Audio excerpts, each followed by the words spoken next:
What's up, everybody? We are back with another episode of Pound for Pound. I am the Nigerian Nightmare, Kamaru Usman, and my co-host, Henry Triple C Cejudo, unfortunately couldn't be with us because Henry is in Paris. A Shadowline production.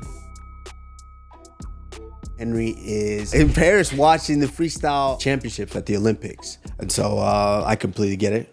But today we have a very special guest, a person who might have more gold than Triple C himself. You know, I know Triple C calls himself Triple C because of the gold, but Miss Kayla Harrison, world champion, two-time Olympic champion, just a bunch of gold medals. Welcome, Miss Kayla Harrison. Thank you.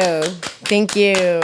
Thank you for having me. It's a pleasure. It's a pleasure. I've known you now for some time. It's been a minute. But Kayla, earlier we were just talking, and you said you was kind of holding a little bit of animosity, a little bit of aggression. Like I felt it when you came in the front door. I tried to give you a hug, and you were like, you gave me the little teacher hug on the side. That is not what happened. That is true. First of all, he was like this. Well, I was to like, open welcome. the door, and I was like, is welcome? he holding on a?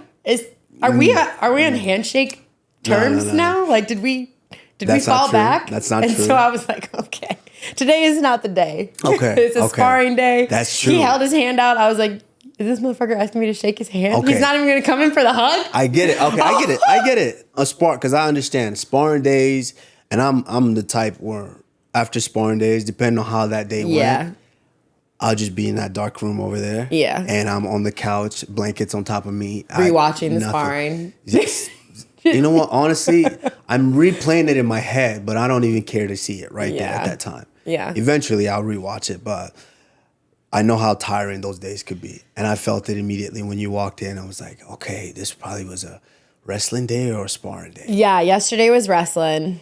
And today's sparring. So, like, my week starts out really hard. Like, wrestling is the hardest practice of the week, bar none. Mako Mondays are brutal. Yeah.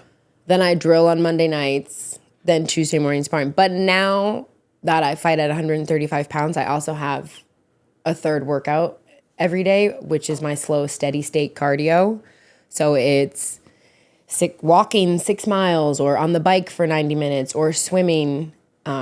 Explain that to me. You said it's your slow and steady cardio. Slow, steady state cardio, yeah. So, like, I'm not naturally a 135 pounder. I'm sit around 160, 165 pounds. And I have 136 pounds of lean mass on my body. So, in order to get my weight down to within striking range of 135 pounds, I have to implement slow, steady state cardio. So it's not hard. My heart rate's about 130.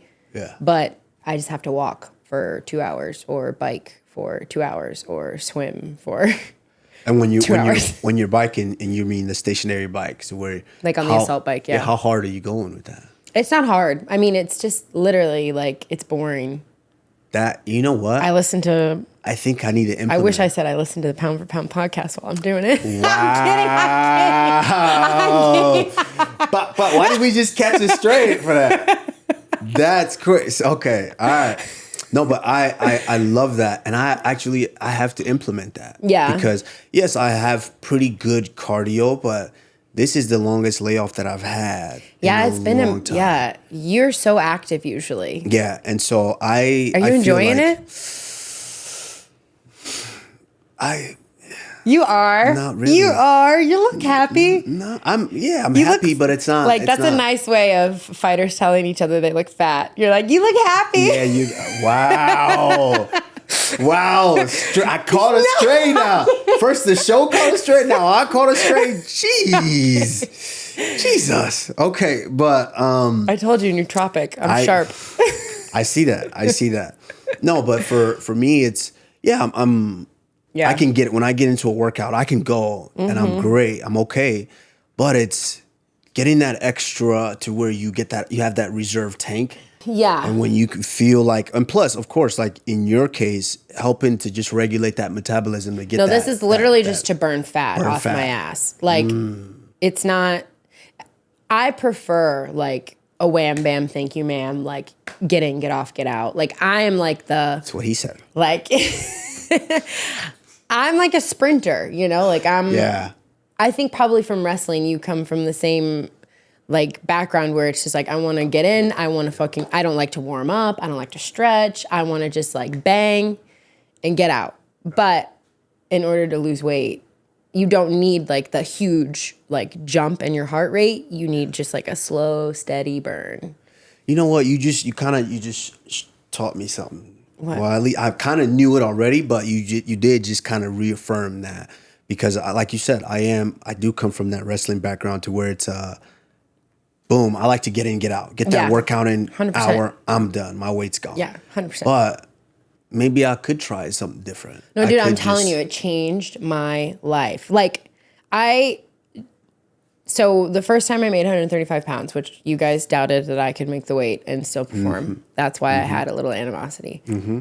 We'll get into that. I hadn't weighed 135 pounds since I was 16 years old. Okay. So, and I had to trust the process. Like I didn't know, the closest I got down in my weight cut was to 140 pounds. I mean, I changed my diet and I just started doing long, slow, boring workouts every day.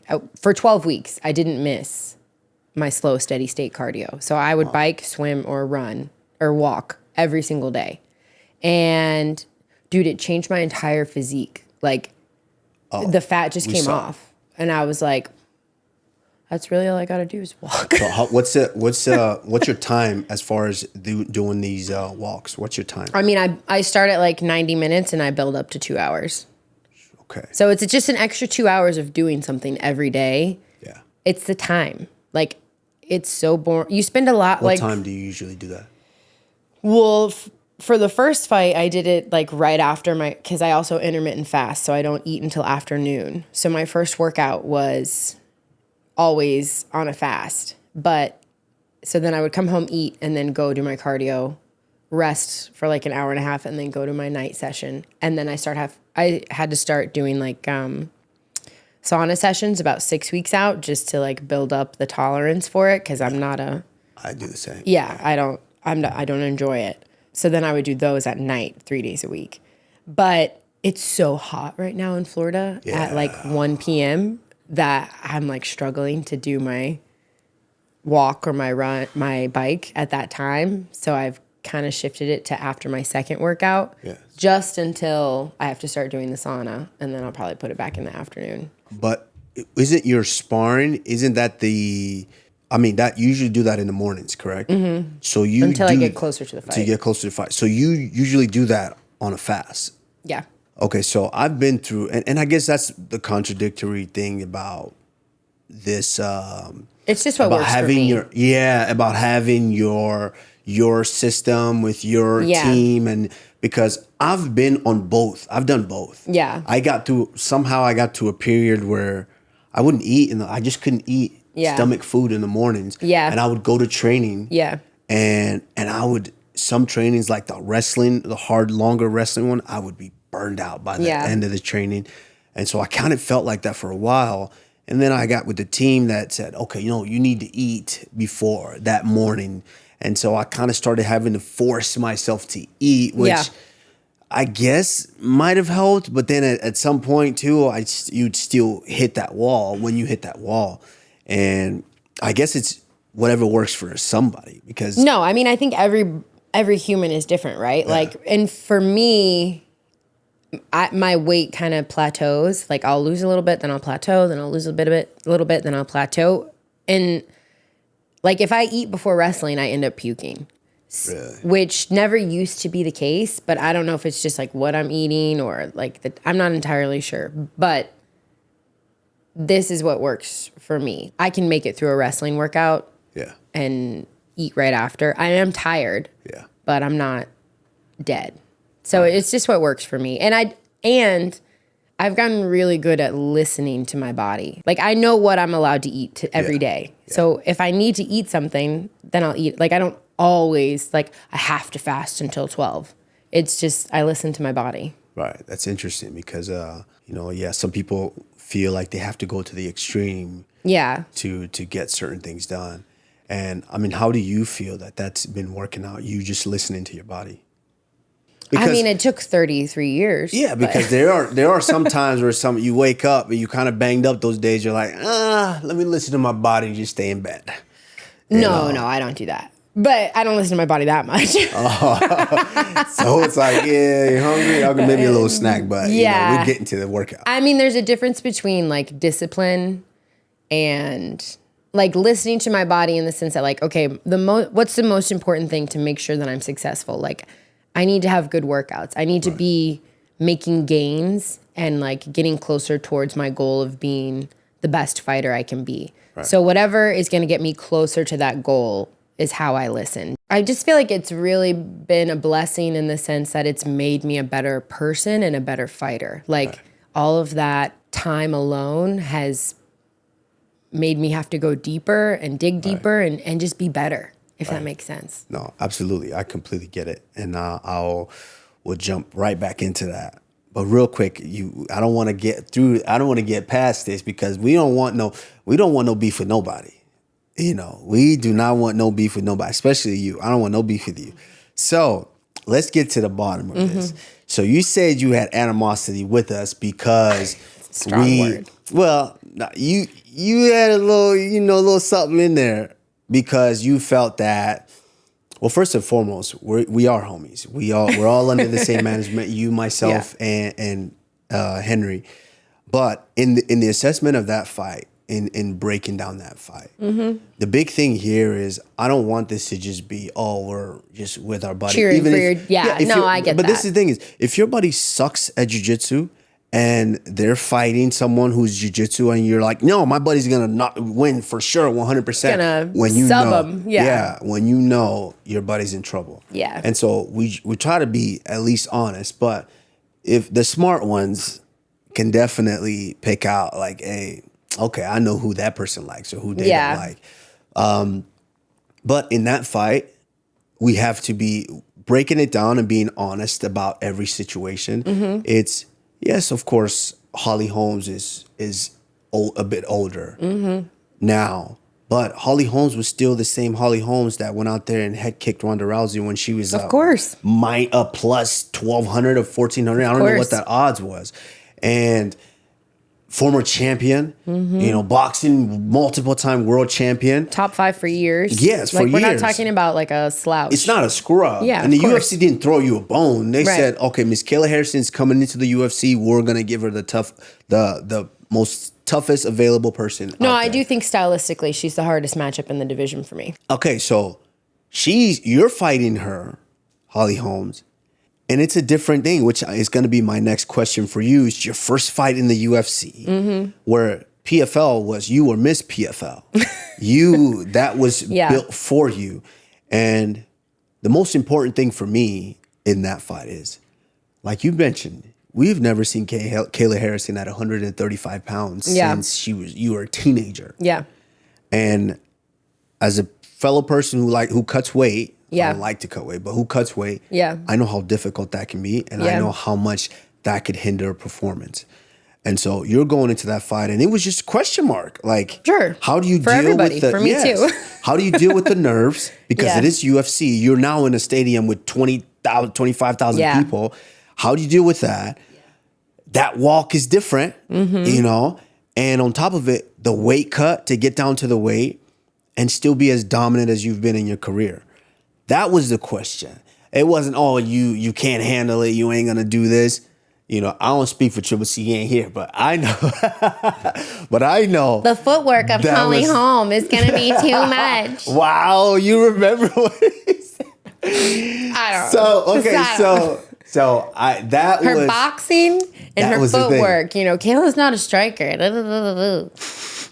So that was the assessment of it. 135 pounds? But it was those questions that we had. Fair, valid. And then you went in there and you answered those questions in emphatic fashion. I mean, you made it look like how it's supposed to look. Exactly.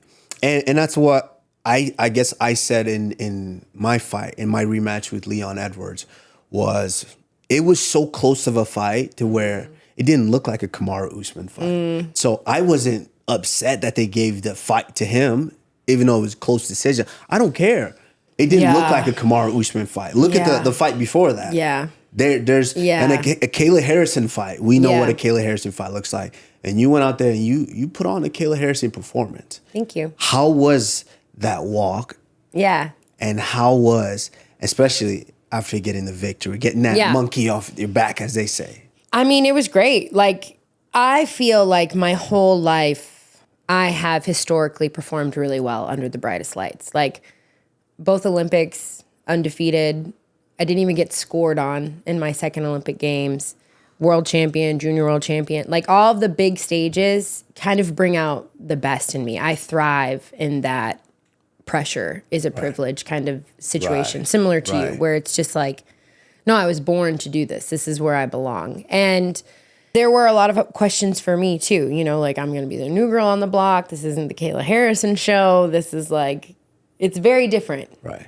But the level of professionalism, the level of everybody in the UFC is very good at their job. Right. And they take pride in their work. And they're welcoming, they're buttoned up. It's just, it's a different level. Right. And I loved it. Like, all fight week, like, I'm, you know, surviving on whatever, 500 calories a day, but I have so much energy because I'm feeding off of, and the fans and like just the atmosphere. UFC 300, the most historic card they've ever had, like my debut, a new weight class, all of these challenges.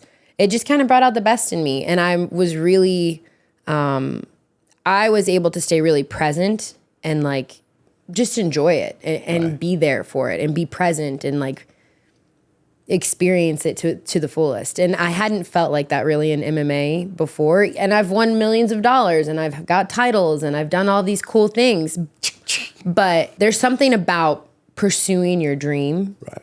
I didn't get into MMA to make money or to be famous, or like, I got into MMA because I wanted to be the best in the world and I wanted to be UFC champion, because to me, that's who the best in the world is, UFC champion. And like signing that contract, making the leap of faith, doing all of the work, having an amazing team around me who's helping me get to where I'm supposed to be. Like, it just all felt like I'm in the right place at the right time, doing the right things. And it felt great.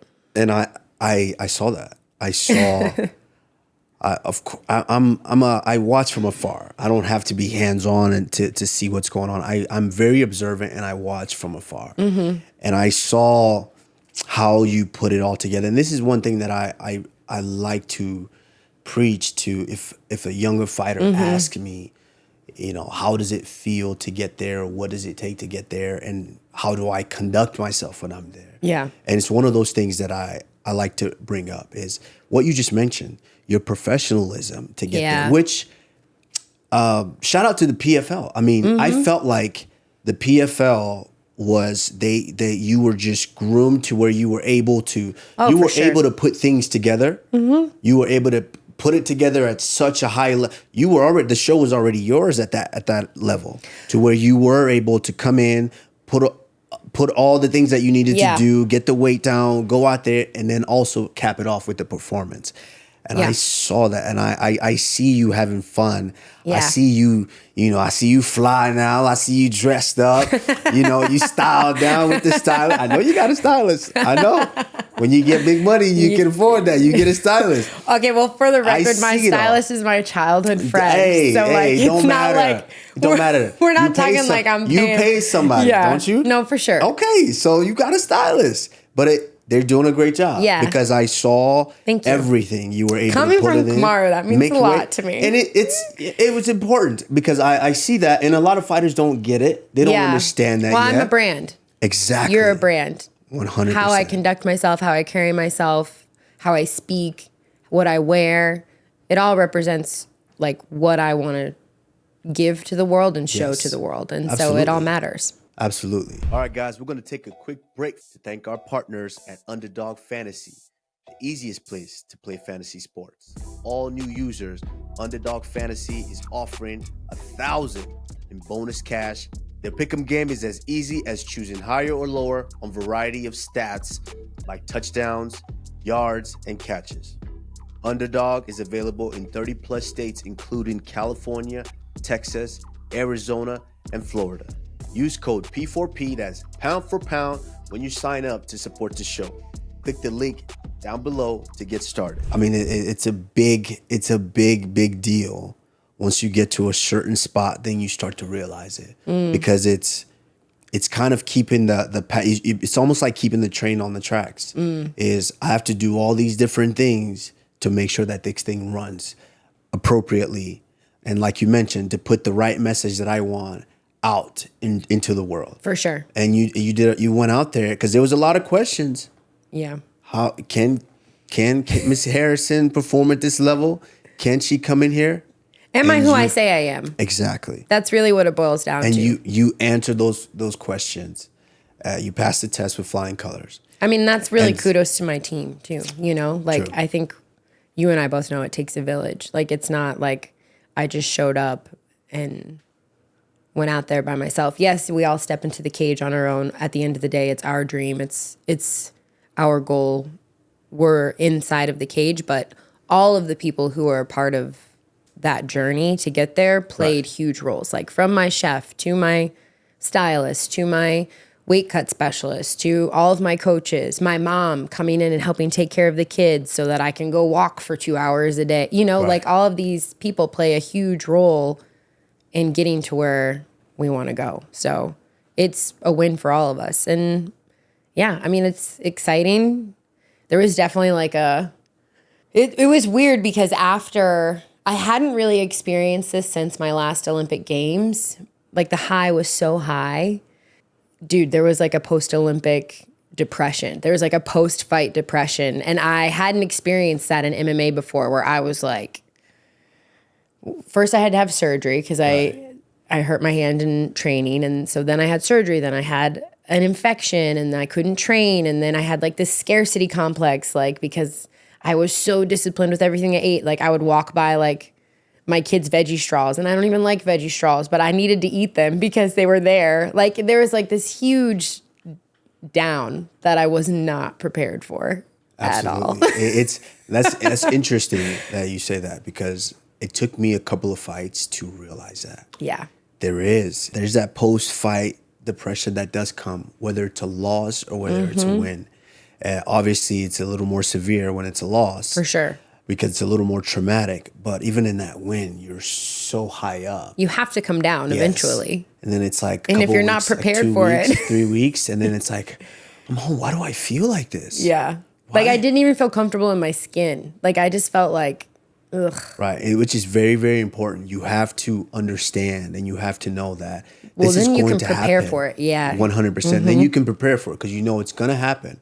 Like I feel great right now. A couple of weeks, I'm gonna be in the house just like 17 cheeseburgers in one day. Like so maybe not 17. Time to lock it up. You beat me by one. 16. Speak for yourself. 17. But yeah, that does happen.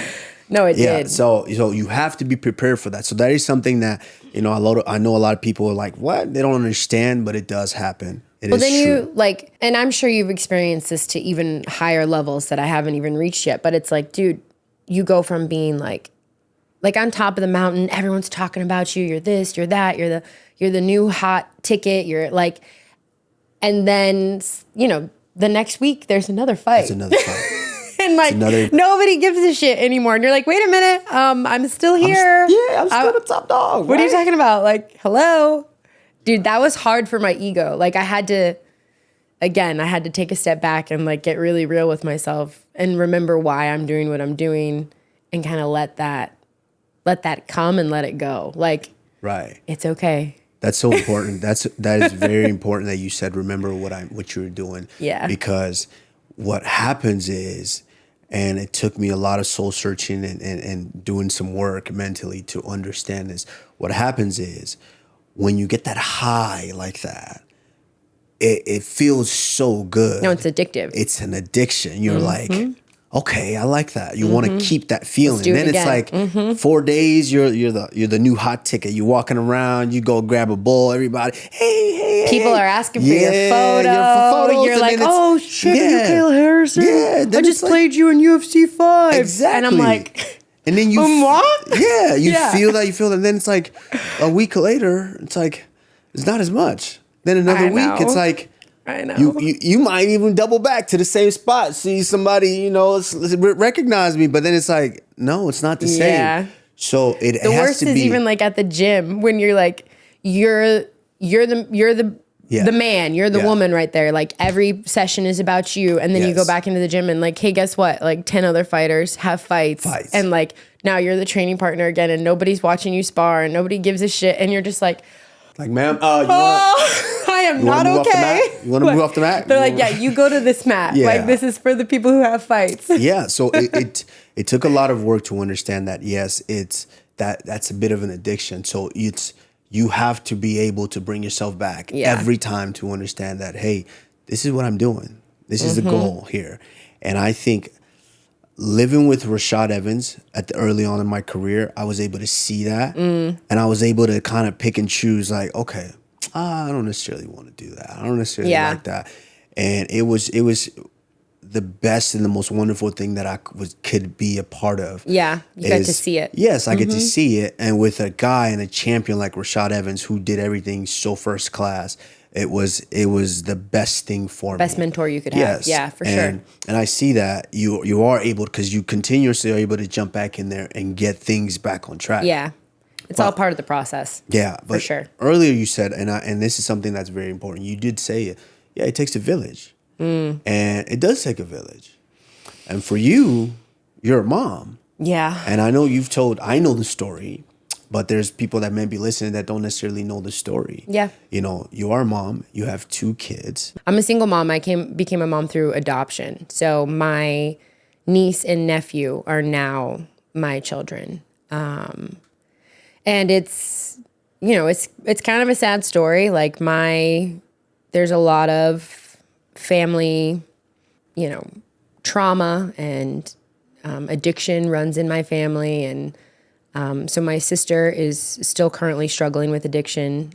She's been in and out of prison and been in the system for quite a long time now. And in 2019, my mom had custody of my niece and nephew, and she suffered a stroke.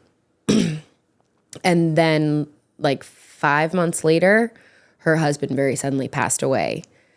And so, basically I flew home to Ohio and helped take care of the funeral and the arrangements. And my mom was still recovering from a stroke. And I just felt really called to take the kids. And I just, at the time, nobody knew if it was going to be for good or like what was going to happen.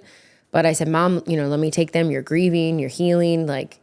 And I packed up a car and I drove home with 2 kids, and they've never been back.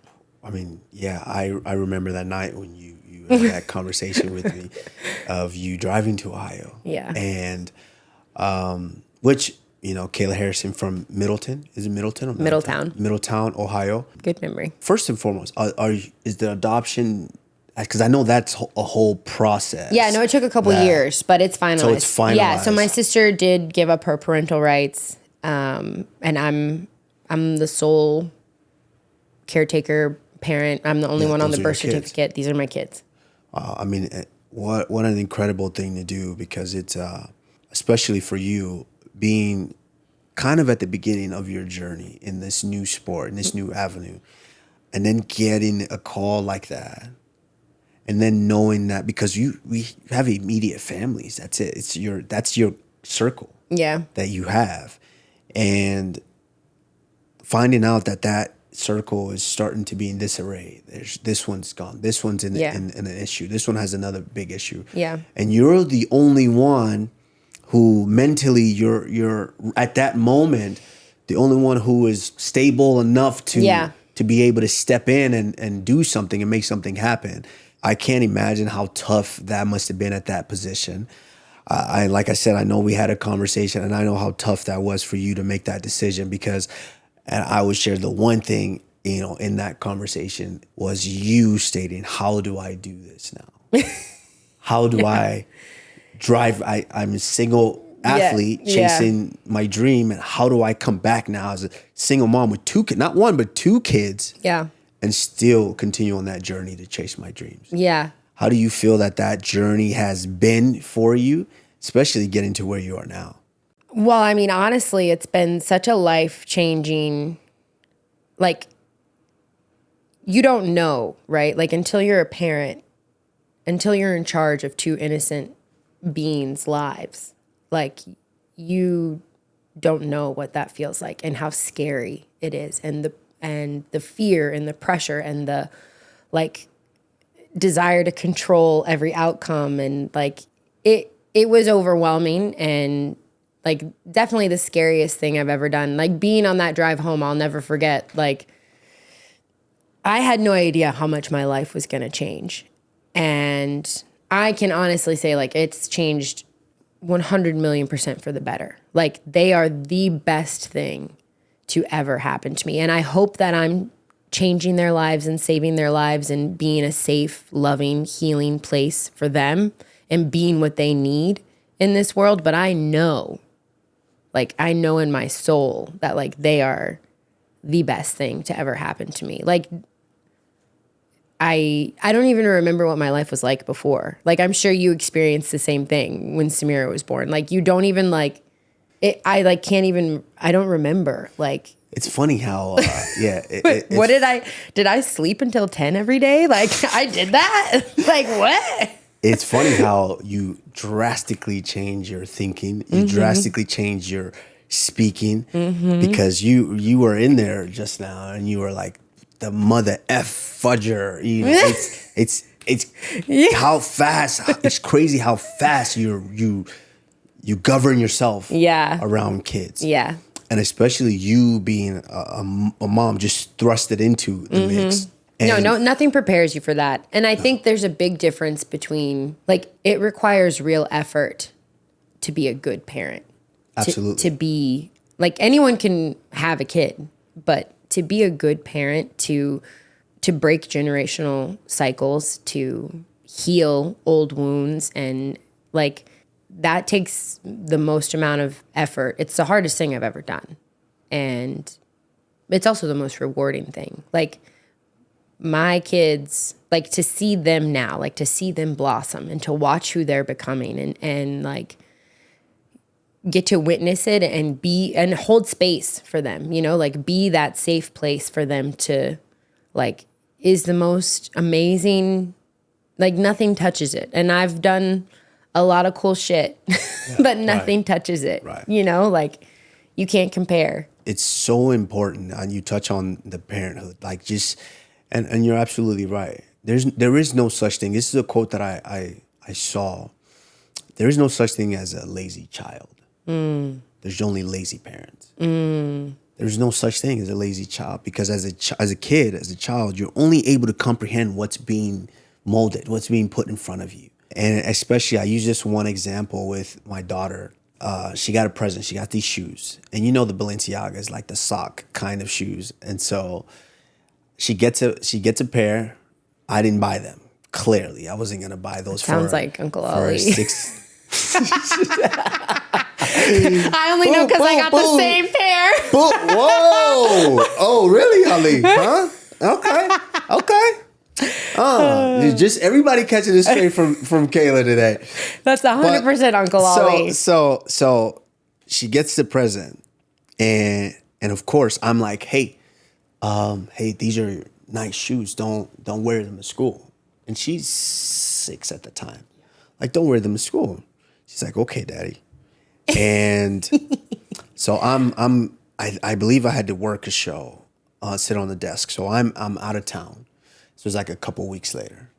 I'm out of town and I come back, and she comes back from school and her shoes are just like wrecked. Dirty, wrecked. And I'm just immediately in my head, I'm like, so I catch myself, because obviously if I'm talking to my brother or someone my age, I'm gonna, the fuck did you what do? Are you doing? Yeah, like, I told you not to. Yeah. So I catch myself, because, and that's a big thing that's very important, to where my daughter completely turned my aggressive button. Oh my gosh. All the way down. No, patience, aggression, like these things. Oh my God. Yes. Yeah. And Such good teachers, right? Yeah, absolutely. Children. Just boom. I'm like, caught myself. Like, hey, Samira, I told you, like, don't wear these to school because now you got them dirty. And then she goes, okay, well, I can clean them. And she said, and at this point, she's so innocent. And she said it in such a voice to where it hit me so hard because it was just like, we place the value on those things. They're just freaking shoes. They're shoes, I know. And what are you supposed to do? Wear them. Right. We I know. placed the value. I didn't care. The fact that they were $500-600, she doesn't care. She doesn't know the value. She doesn't even know the value of $1. Those are Right. shoes. Right. Put these on. And so it hit me so hard to where I was just like, kids are only able to that's right. I know you saw that. You might have had the picture up in the poster up in elementary school where it said, everything I learned about life, I learned in kindergarten. Have you heard about that? Have you seen that? No, that quote? It was a good. phrase that said, everything I learned about life, I learned in kindergarten. And I think about it like kids have it. They really have it. Yeah. But it's our job now as parents to mold them and teach them what's right from wrong as they continue to grow in this society that we live in. And that's so hard. Well, like first step one was like figuring out, like there's no manual that comes with being a parent, Absolutely right? Like nobody not. knows what the hell they're doing. Anyone who says they do is lying. Like we're all just doing the best we can. We're There's an winging outline. it. Yeah. No, you have like a general Yes, idea. a general idea. But like nobody knows. Nobody knows. And you just No. do the best that you can. So first for me was like realizing that because I'm a very like type A. If you say jump, I say how high. Like I've always had a coach. I've always had a goal. Exactly. And so like Structure. yes, I've always had structure. And I don't have a structure as a parent. Like no one's holding my hand teaching me how to do this. So first was to figure that out. Like what kind of parent am I? Who am I going to be? Am I going to raise my kids the way I was raised? Am I going to go the exact opposite direction? What am I going to do? And help them heal from the trauma of being abandoned by both of their parents, then having the only father figure they've ever known die, my daughter watching him be put on a stretch, like my mom having a stroke, being in the hospital for weeks, like all this shit that they're carrying and they don't even know they're carrying. First is to like help them work through that, heal that, like feel safe enough to be seen and be themselves in an environment. And now we're at the place where it's like we're all healing each other. But I'm sure you deal with like that. Like, I don't know if my daughter understands like the value of $1. Cause like she'll just be like, yo, mom, I need a new boogie board. And I'm like, oh, okay. Like, how you gonna get that? Like, you gonna pay for it? Like, you gonna work for it? Like, and so now a big thing I'm trying to work through is like this consumer mentality / like materialistic. And my daughter, she's at that age. She's 11, right? Like she's entering that era of like the innocence is leaving and she like got a haircut and she's like kind of starting to have sass and like she like wants to get her nails done and she's like, I want her to stay a kid forever. Cause like I missed part of that, like that innocence of childhood. And so I'm so grateful for all, like how innocent she still is and like helping her understand like this is not what it's all about. Like I think parenting is hard. And the crazy thing, no, you're absolutely right. And I think the crazy thing too is they go to school, correct? Well, I'm homeschooling this year. You're homeschooling this year. Nice one. So, I'm absolutely insane. But in actual schooling. Well, then they're picking up things from other kids. They're picking up all those things from other kids. So it is your responsibility to at least kind of mold them and guide them on that journey because they're going to come home with new information all every the day. time. So it's your responsibility to potentially help them, give them the truth about that information and the right way to utilize or not utilize that information. So that's something that is extremely serious, which 100% I have thought about homeschooling because now society is not how it used to be. No, it's not. To where, I mean, I'm not saying it always wasn't scary. Yeah. But it was different things that we were worried about at different times. I was there from the delivery to each and every day monitoring and being there with my daughter. And I used to say early that I want to skip the first 2 years. Before I had a kid. Before I had a kid, I used to always say that when I become a dad, I just want to skip the first 2 years. They just give me the baby at 2. Because when they're little, they don't do Such anything. a man thing to say. And right. And I used to say that, and I used to go, oh, they don't really do anything. But until I had a daughter and seeing her each and every stage, Yeah. seeing them discover their fingers, Yeah. their toes, seeing them laugh, hearing them laugh for the first time, all of these things to where I realized, no, that is extremely important. And now you kind of was thrusted in, you know, that wasn't available for you. Yeah. Now, how do you think you've been able to catch up and make up all of that in being engulfed in their innocence? How do you feel like you've been able to catch up? Well, I spent a lot of time being really fearful. Like the first, I would say, year, I spent really scared and like trying to be like, I know, controlling, you know, and like too much. And I've seen it. Yeah. Self-reliant. Like I have to heal them. I have to fix this. I have to be the perfect mom in order for my kids to feel and be okay. But like my son, I mean, he spent the first 6 months of his life in a prison. So you want to talk about like, you know, I don't even know. Like, and kids, like the more I learn as a parent and the more I educate myself, like our children's first reaction, like first interaction with the world is with their parents. Like to them, we're a higher power, like because they can't survive without us. And so like whatever emotions or like tension or chaos he was feeling in that prison, like his nervous system was wired that way because of the chaos. Like he can't control that. And so my job is to give him non-chaotic environments, safe environments, healing environments, calm environment, like is to rewire his nervous system, because from 0 to 7 is when we're developed. Our brains are developed, our wiring. It's when we're wired. Right. And so we're already working at a deficit. Like he was in a prison. His father, was a drug addict. His mother's a drug addict. They both abandoned them.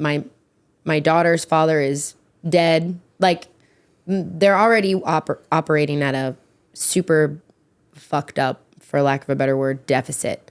And I spent a lot of time being really fearful about that and being really like, I've got to fix this. And it wasn't until I had my own sort of breakthrough, I guess, and I realized that like, dude, what's going to happen is going to happen. Your job is just to love them. And the best thing you can be for your kids is present, is loving and present. Like they don't need every new toy. They don't need every new pair of shoes. They don't need the best tutors. They don't need the best this. They just need you to be their mom. And I really finally fully understood that actually when I had my first loss. So my kids came to my fight, and my daughter had been in therapy, and I lost. And we come home, and my daughter goes to therapy. And after the session, I'm terrified. I'm struggling, like my first loss. Who am I? Am I like, what am I doing? And I asked her therapist, I said, hey, is she okay? Like in my mind, I'm like, oh my God, she's probably like scared. She doesn't know what's going to happen to us. And her therapist was like, what do you mean? And I was like, did she talk? Like, is she okay? She just saw me get beat up. Like, she's like, oh, you mean your fight? And I was like, yeah. She was like, oh yeah, we talked about it. She said, I got to go to New York. We spent Thanksgiving there. I got to go to Central Park. We got to have pizza. And, oh yeah, my mom had a fight. And then we all came home and da-da-da. And like, it dawned on me, like, for the first time in my life, like my kids, like she didn't give a shit. Like she didn't care if I won or lost, if my hand was raised, if like, what mattered to her is that I came home and that we were a family and that like I was there to love her. Like, and she loves me no matter what, if I win or if I lose. Like, and that shit changed my life. Like, I don't operate from that place of fear anymore because of my kids. And that's why I say they're healing me as much as I hope I'm healing them. Because like, it had never occurred to me that I could be lovable if I wasn't a winner. Like I always thought I had to earn love. I had to be the best. I had to be Olympic champion. I had to be a millionaire. I had to be this. I had to be that. And that's from my own trauma. That's from my own past. That's from my own whatever.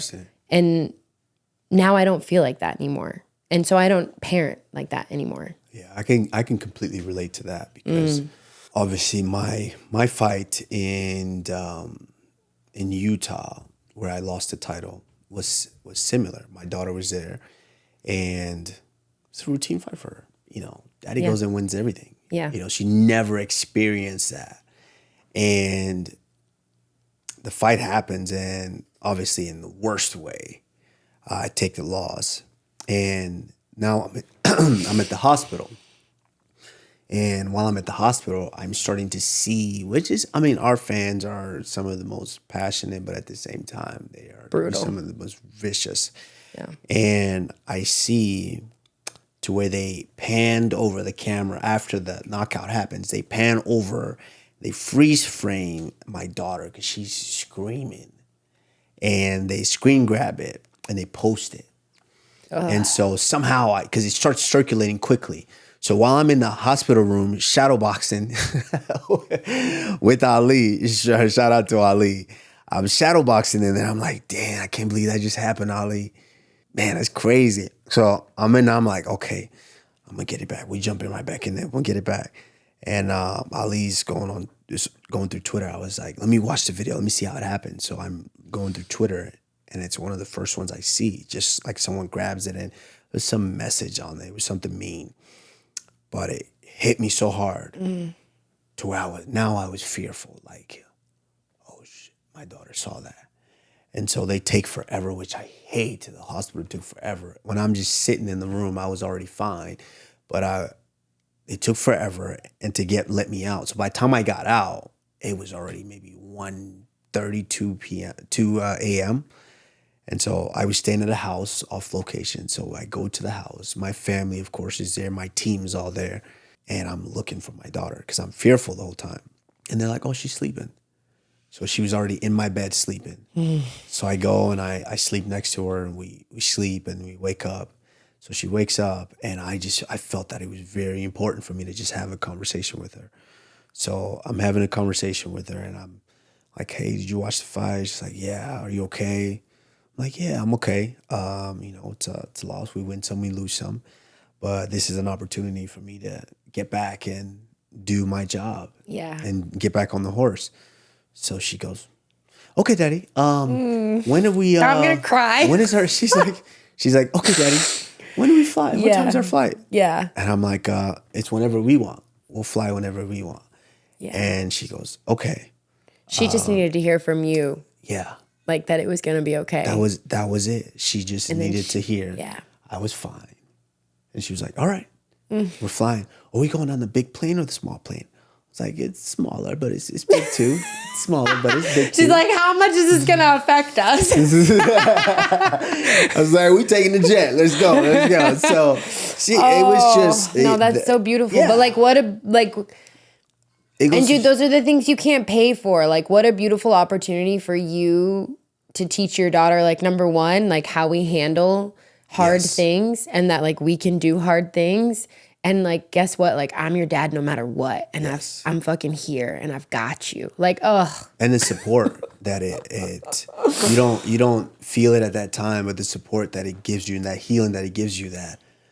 She was like, okay, Daddy. Me being here with her is bigger than that competition. Of course it is. But we don't, as athletes, it's so hard. Of course, it's huge for us. Yeah, for us, it's everything. It's our entire existence. She helped me so much throughout that. We got on a plane and we flew back. No, dude. That's awesome. And it was amazing. No, I was with Ferdaz. I was in London. I was like crying. Oh, yeah. I'm glad. I didn't know that happened. It's a tough one, but it happens. It all happens for a reason, though. Yeah. And that's the way I internalize it. I mean, it gives me an opportunity to go through something hard and come out at the same time. Because that's what's inspiring. That's what people connect to.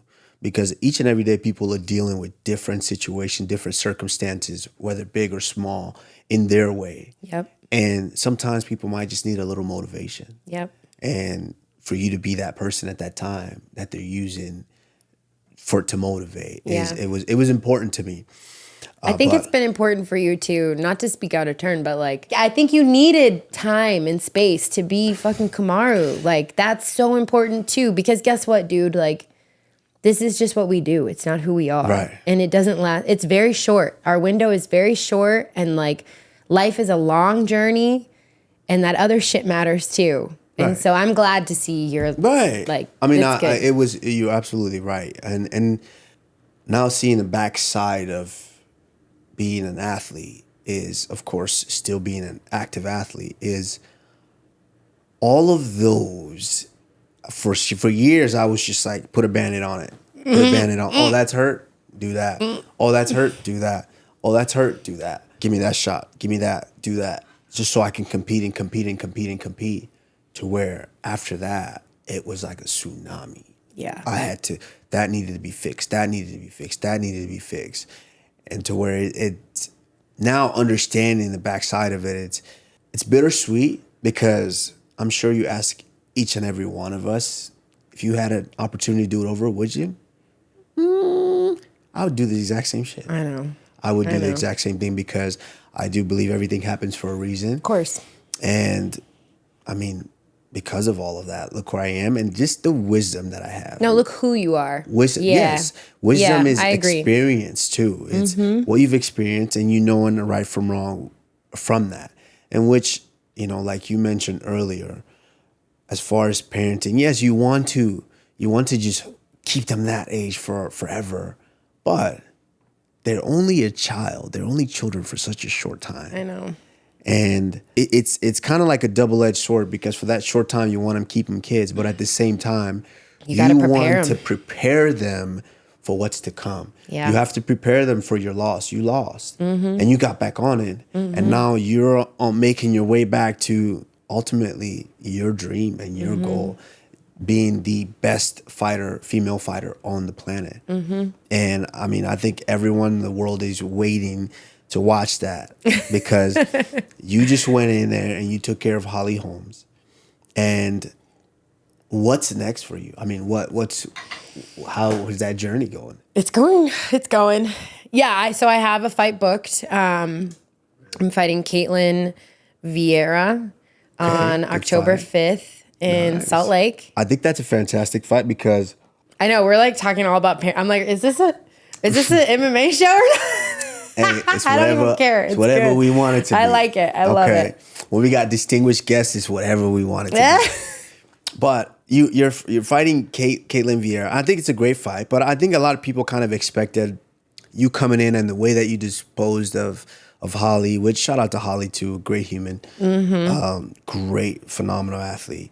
With the way that you got through that fight, that's a shoe-in. Yeah, I thought Title so too. shot.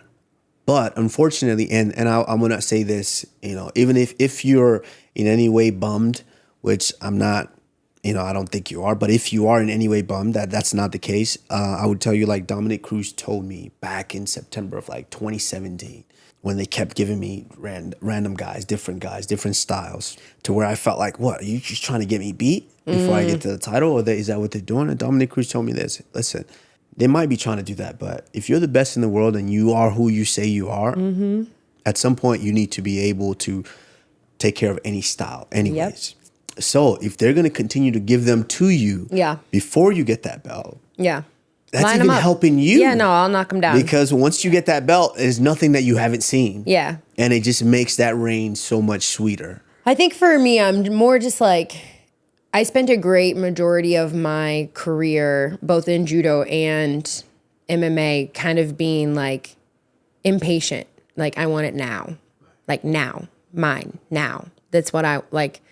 And it's taken me a long time, and losses and, riding the wave and the ups and the downs and the highs and the lows, to realize, like, it's just like we said, everything happens for a reason, and I'm on God's time. Like, I trust the process. I trust that I just keep doing the next right thing. Like, one day at a time, sometimes 1 minute at a time. So, like, I just keep making the next best decision I can make, and eventually I'll get to where I need to be. But I'm enjoying it. Like, dude, this is a great opportunity for me to go smash another skull and, like, get even more people excited. You know, like it is what it is. Like I feel bad for Ketlen and like anyone else who has to step inside the cage with me. Like my time is now, and like I'm gonna get there right when I'm supposed to get there.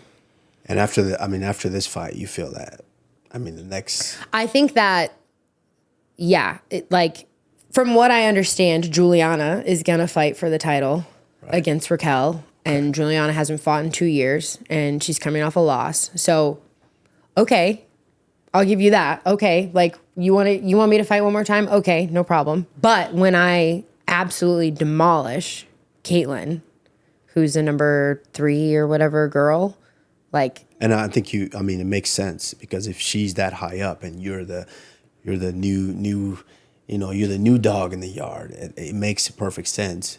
But also, I think just a quick little outlook that you could have on it is also, you're relatively still new to these people, to these fans. Yeah, for sure. These fans they're great, but they're brutal. Yeah. So this gives you, at the end of the day, we don't like getting beat up for free. Right. You know, maybe early on when you were doing judo and I was doing wrestling. Yeah, that was the thing. But now we don't like getting beat up for free. Yeah, it was totally different. Yeah.